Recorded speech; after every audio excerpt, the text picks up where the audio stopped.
capital in Kenya is actually the best in the world. When you travel even outside of Kenya, in any region of the world, you are likely to get the best professionals, being the people of Kenya. And not just in politics, Honorable Speaker. If you go, for example, across Africa, everywhere we have had research of economies, even Rwanda. Currently, if you go to Ethiopia, they are setting up their financial market. You find that it is the Kenyan people who are doing that. But, Honorable Speaker, even on that, I also want to take this opportunity to congratulate the President-elect, the 45th and 47th President of the United States of America, Donald Trump. The reason why, Honorable Speaker, if you go through history, Republicans are always better in terms of policies, service, Honorable Speaker, is based on the interest rate. And the interest rate in the Fed also percolates to our own capital markets. It is usually said, Honorable Speaker, that when the economy of the world sneezes or coughs, the other economies catch cold.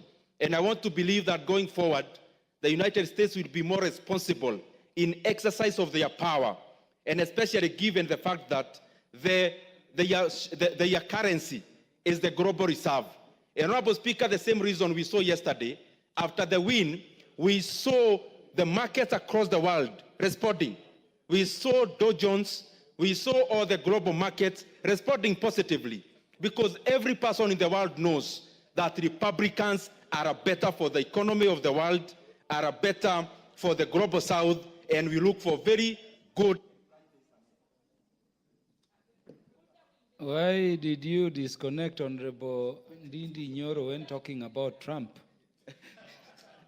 Honorable Speaker, as I wind up, I was just trying to say, history, we say that the laboratory of economics is history. And the only place to see how things work is to look at how they have worked before. If you compare democratic regimes in terms of the Democrats and the Republican regimes, you find that when there are Republicans in power in the US, the economies of the global south perform better. And the more the reason, because this is known, that we see, Honorable Speaker, after the win by the Republicans, we saw a response, a positive response in the markets in the US and across the world. But there is only one pitfall, Honorable Speaker, as I finish. Again, when there is sentiment of a strengthening economy in the US, we'll have a tendency of dollar becoming stronger. Unfortunately, when the dollar becomes stronger, means it is in respect to other currencies. But I want to report to this House, even looking at the tendency of our Kenya shillings against the greenback from yesterday, it shows the Kenyan fundamentals have been grounded, and the more the reason we have seen, even when the dollar is strengthening, our shilling is also strengthening.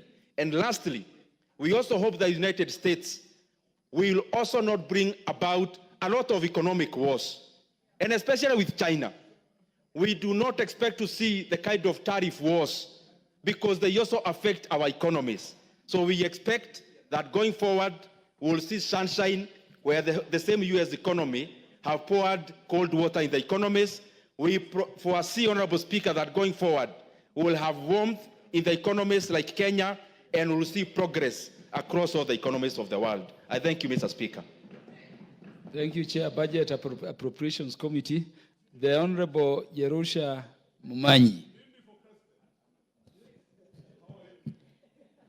Thank you, Honorable Speaker, for giving me this opportunity, Honorable Speaker, so that I can also celebrate this brilliant girl who is called Hulda Nyamitsa. It's another name because I know she comes from my village. She's called Nyamitsa Momanyi.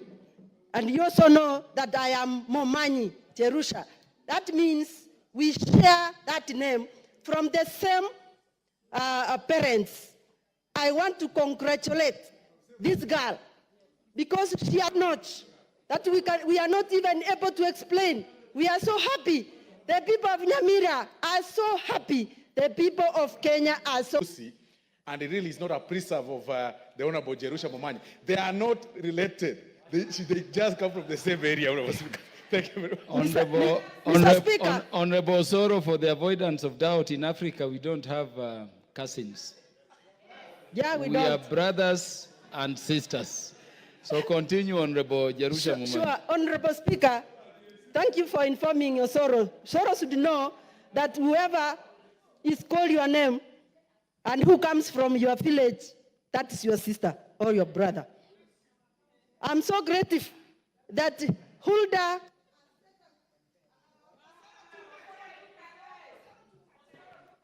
Give Honorable Jerusha Mumani 1 minute to conclude. This is her sister. She's talking